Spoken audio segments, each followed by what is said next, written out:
ನಮಸ್ಕಾರ, welcome back to my channel. ಎಲ್ಲರೂ ಹೇಗಿದ್ದೀರಾ? ಎಲ್ಲರೂ ಆರಾಮಿದ್ದೀರಾ ಅಂದ್ಕೊತೀನಿ. ಬನ್ನಿ ಇವತ್ತು ಸೂಪರ್ ಟೇಸ್ಟಿಯಾದಂತಹ ಎಣ್ಣೆ ಬದನೆಕಾಯಿ ಮಾಡುವ ವಿಧಾನವನ್ನು ನೋಡ್ಕೊಂಡು ಬರೋಣ. ಇಲ್ಲಿವರೆಗೂ ಯಾರೆಲ್ಲ ವಿಡಿಯೋನು ನೋಡ್ತಿದ್ದೀರಾ ದಯವಿಟ್ಟು ಶೇರ್ ಮಾಡಿ, ಸಬ್ಸ್ಕ್ರೈಬ್ ಮಾಡಿ ಮತ್ತು ಕಮೆಂಟ್ ಮಾಡೋದನ್ನು ಮರಿಬೇಡಿ. ನಿಮ್ಮ ಫ್ರೆಂಡ್ಸ್ ಫ್ಯಾಮಿಲಿ ಗ್ರೂಪ್ಗಳಿಗೂ ಕೂಡ ಶೇರ್ ಮಾಡಿ ಫ್ರೆಂಡ್ಸ್. ಇವಾಗ ನಾನು ಒಂದು ಜಾರನ್ನು ತೊಗೊಂಡಿದ್ದೀನಿ. ಜಾರ್ ತೊಗೊಂಡ್ಬಿಟ್ಟು ಅದಕ್ಕೆ ಹುರಿದಂತಹ ಶೇಂಗಾ ಬೀಜ ಮತ್ತು ಹುರಿದಂತಹ ಹಸಿಮೆಣಸಿನ್ಕಾಯನ್ನು ಹಾಕ್ಕೋತಾ ಇದ್ದೀನಿ. ನನಗೆ ಎಷ್ಟು ಬೇಕೋ ಅಷ್ಟು ಹಾಕ್ಕೊಂಡಿದ್ದೀನಿ. ನಿಮ್ಮ ಖಾರಕ್ಕೆ ಎಷ್ಟು ಬೇಕೋ ಆ ಕ್ವಾಂಟಿಟಿ ಮೇಲೆ ಹಸಿಮೆಣಸಿನ್ಕಾಯನ್ನು ಹಾಕ್ಕೊಳ್ಳಿ. ನಂತರ ಇದಕ್ಕೆ ಕರಿಬೇವಿನ ಸೊಪ್ಪು, ಸ್ವಲ್ಪ ಜೀರಿಗೆ, ಸ್ವಲ್ಪ ಮತ್ತು ಬೆಳ್ಳುಳ್ಳಿಯನ್ನು ಕೂಡ ಹಾಕ್ಕೊತಾ ಇದ್ದೀನಿ. ಬೆಳ್ಳುಳ್ಳಿಯನ್ನು ಹಾಕ್ಕೊಂಡು ನಿಮಗೆ ಕೊತ್ತಂಬರಿ ಸೊಪ್ಪು ಹಾಕ್ಕೊರಿ. ನಂತರ ಗುರೆಳ್ಳು ಪುಡಿ ಹಾಕ್ಕೋತಾ ಇದ್ದೀನಿ, ಅಥವಾ ಇದ್ರ ಬದಲು ಗುರೆಳ್ಳನ್ನು ಹುರಿದ್ಬಿಟ್ಟು ಕೂಡ ಹಾಕ್ಕೋಬೋದು. ನನ್ನ ಪೌಡರ್ ಇತ್ತು, ಸೊ ಹಾಗಾಗಿ ನಾನು ಗುರೆಳ್ಳು ಪುಡಿ ಹಾಕ್ಕೊಂಡಿದ್ದೀನಿ. ನಂತರ ಸ್ವಲ್ಪ ಅರಿಶಿನ, ಸ್ವಲ್ಪ ಉಪ್ಪು, ಮೇಲ್ಗಡೆ ನಿಮ್ಗೆ ಖಾರ ಬೇಕಂದರೆ ಇದರಲ್ಲಿ ಒಣ ಖಾರದ ಪೌಡರ್ ಕೂಡ ಸೇರಿಸ್ಕೋಬೋದು. ಸೇರಿಸ್ಕೊಂಡು ಇದಕ್ಕೆ ನೀರು ಹಾಕಿ ಇದನ್ನು ಫೈನ್ ಪೇಸ್ಟ್ ಮಾಡ್ಕೊಂಬರಬೇಕು. ಫೈನ್ ಪೇಸ್ಟ್ ಮಾಡ್ಕೊಂಬಂದರೆ ನಮ್ಮದು ತುಂಬದಕ್ಕೆ ಬೇಕಾದಂತಹ ಮಸಾಲೆ ರೆಡಿ ಆಗುತ್ತೆ. ನಾನು ಸ್ವಲ್ಪ ಮಸಾಲೆಯನ್ನು ಕೂಡ ಇದರಲ್ಲೇ ಹಾಕ್ಕೊಳ್ತಾ ಇದ್ದೀನಿ. ಸೊ ಹಾಗಾಗಿ ಮಸಾಲೆ ಹಾಕಿ ನೀರು ಹಾಕಿ ಇದನ್ನು ರುಬ್ಕೊಂಡು ಬರಬೇಕು.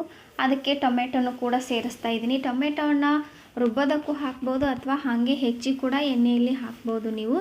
ನಾನು ರುಬ್ಬೋದಕ್ಕೆ ಟೊಮೆಟೊನ ಹಾಕ್ಕೊಂಡಿದ್ದೀನಿ, ರುಬ್ಕೊಂಡು ಬಂದಿದ್ದೀನಿ. ನೋಡಿರಿ, ಈ ಥರ ಪೇಸ್ಟ್ ಆಗಬೇಕು. ಈ ಪೇಸ್ಟನ್ನು ನಾವು ಈ ರೀತಿ 4 ಸೈಡಿಗೆ ಸೀಳಿಟ್ಕೊಂಡಿರ್ತೀವಲ್ಲ ಬದನೆಕಾಯಿನ, ಆ ಬದನೆಕಾಯಿ ಮಧ್ಯಕ್ಕಿಟ್ಟು ಪ್ರೆಸ್ ಮಾಡಿ ಉಳಿದಂತಹದನ್ನು ಹೊರಗಡೆ ತೊಗೋಬೇಕು. ಎಲ್ಲ ಕಡೆ ಎಲ್ಲ ಕಡೆ ಸ್ಪ್ರೆಡ್ ಆಗೋ ರೀತಿ ಮಾಡಿ ತಗೋರಿ. ಅಂದರೆ ಬದನೆಕಾಯಿ ಸಪ್ಪೆ ಸಪ್ಪೆ ಸಿಗಲ್ಲ, ಇಲ್ಲ ಅಂದರೆ ಬದನೆಕಾಯಿ ನಮಗೆ ಸಪ್ಪೆ ಸಪ್ಪೆ ಆಗುತ್ತಾ. ಸೊ ಹಾಗಾಗಿ ಚೆನ್ನಾಗಿ ಅದನ್ನ ಒಳಗಡೆ ಫಿಲ್ ಮಾಡಿದ ನಂತರ ಪ್ರತಿಯೊಂದು ಬದನೆಕಾಯಿನ ಇದೇ ರೀತಿ ಮಾಡಿಟ್ಕೊಳ್ಳಿ. ಮಾಡಿಟ್ಕೊಂಡ ನಂತರ ನಾವು ಗ್ಯಾಸ್ ಮೇಲೆ ಒಂದು ಪಾತ್ರೆ ಇಟ್ಟು, ಪಾತ್ರೆ ಬಿಸಿ ಆದ ನಂತರ ಅದಕ್ಕೆ ಎಣ್ಣೆ ಹಾಕ್ಕೊಳ್ಬೇಕು. ನೋಡಿರಿ, ನಾನು ಎಲ್ಲ ಬದನೆಕಾಯಿನೂ ಅದೇ ರೀತಿ ಮಾಡಿಟ್ಕೊಂಡಿದ್ದೀನಿ. ಇವಾಗ ಗ್ಯಾಸ್ ಮೇಲೆ ಪಾತ್ರೆ ಇಟ್ಕೊಂಡಿದ್ದೀನಿ. ಪಾತ್ರೆ ಬಿಸಿ ಆದ ನಂತರ ಅದಕ್ಕೆ ಎಣ್ಣೆ ಹಾಕ್ಕೊಳ್ತಾ ಇದ್ದೀನಿ. ಎಣ್ಣೆ ಸ್ವಲ್ಪ ಕಾದಿದೆ ಅನ್ನುವಾಗ ನಾವು ಜೀರಿಗೆ ಮತ್ತು ಸಾಸಿವೆಯನ್ನು ಹಾಕಬೇಕು.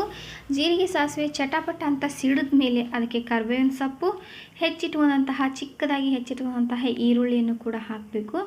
ಹಾಕಿ ಚೆನ್ನಾಗಿ ಫ್ರೈ ಮಾಡಬೇಕು. ಈರುಳ್ಳಿ ಸ್ವಲ್ಪ ಗೋಲ್ಡನ್ ಬ್ರೌನ್ ಬಂದ ತಕ್ಷಣ ನಾವು ಇದಕ್ಕೆ ತುಂಬಿಟ್ಕೊಂಡಂತಹ ಬದನೆಕಾಯಿಯನ್ನು ಹಾಕಿ ಸ್ವಲ್ಪ ಎಣ್ಣೆಯಲ್ಲೇ ಇದನ್ನು ಬಾಡಿಸ್ಕೋಬೇಕು. ಅಂದರೆ ಮಾತ್ರ ಟೇಸ್ಟ್ ಚೆನ್ನಾಗಿರುತ್ತೆ.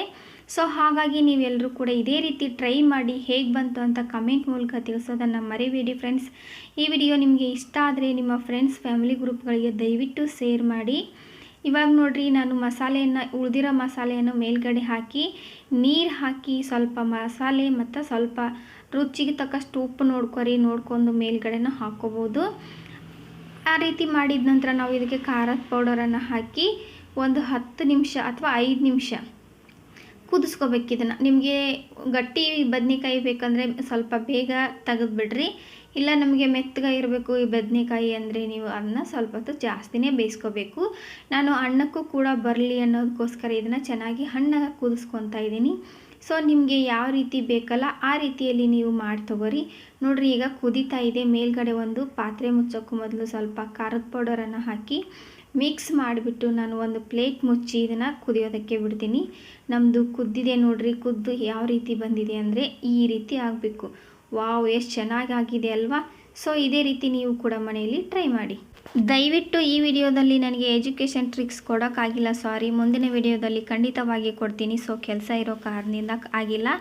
ವಿಡಿಯೋನ ನೋಡಿದ್ದಕ್ಕಾಗಿ ಎಲ್ಲರಿಗೂ ತುಂಬ ಹೃದಯದ ಧನ್ಯವಾದಗಳು.